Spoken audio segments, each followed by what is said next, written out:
നമസ്കാരം. ആദ്യം നോക്കാം പ്രധാന വാർത്തകൾ. താമരശ്ശേരി തട്ടിക്കൊണ്ടുപോകൽ കേസിൽ ലുക്കൌട്ട് നോട്ടീസ് പുറപ്പെടുവിച്ചു. കൊട്ടേഷൻ സംഘത്തിലെ ചിലരെ ഷാഫി തിരിച്ചറിഞ്ഞെന്ന് പോലീസ്. കസ്റ്റഡിയിലുള്ള പ്രതിയിലൂടെ കൊട്ടേഷൻ സംഘത്തെ കുരുക്കാൻ നീക്കം.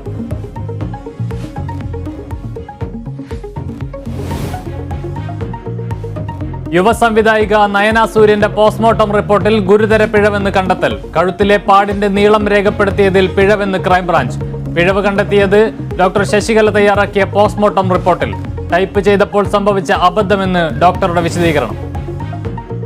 KPCC രാഷ്ട്രീയകാര്യ സമിതി യോഗം ഇന്ന്. നിർണായക യോഗം. UDF വോട്ട് ബാങ്കുകളിൽ കടന്നുകയറാനുള്ള BJP ശ്രമത്തിനിടെ ക്രൈസ്തവ വിഭാഗങ്ങളുമായി നിരന്തരം ഇടപെടുന്നതിന് പദ്ധതി തയ്യാറാക്കും. ലോക്സഭാ തെരഞ്ഞെടുപ്പ് മുന്നൊരുക്കങ്ങളും ചർച്ചയാവും.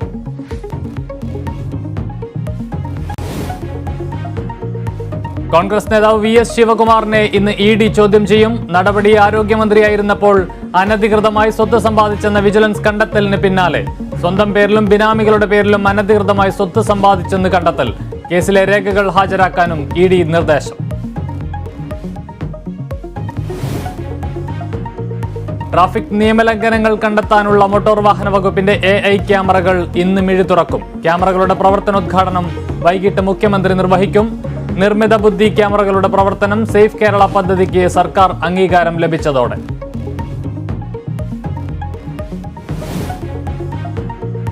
രാഹുൽ ഗാന്ധിക്കെതിരായ അപകീർത്തി കേസിൽ സൂറത്ത് സെഷൻസ് കോടതി വിധി ഇന്ന്. കുറ്റക്കാരെന്ന് കണ്ടെത്തിയ വിധി സ്റ്റേ ചെയ്യണമെന്ന രാഹുൽ ഗാന്ധിയുടെ ഹർജിയിലാണ് വിധി.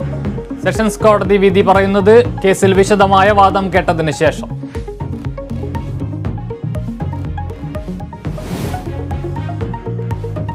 IPL-ൽ രാജസ്ഥാനെ തകർത്ത് ലക്നൌ സൂപ്പർ ജയൻസ്. സ്വന്തം തട്ടകത്തിൽ രാജസ്ഥാന് 10 റൺസിന്റെ പരാജയം.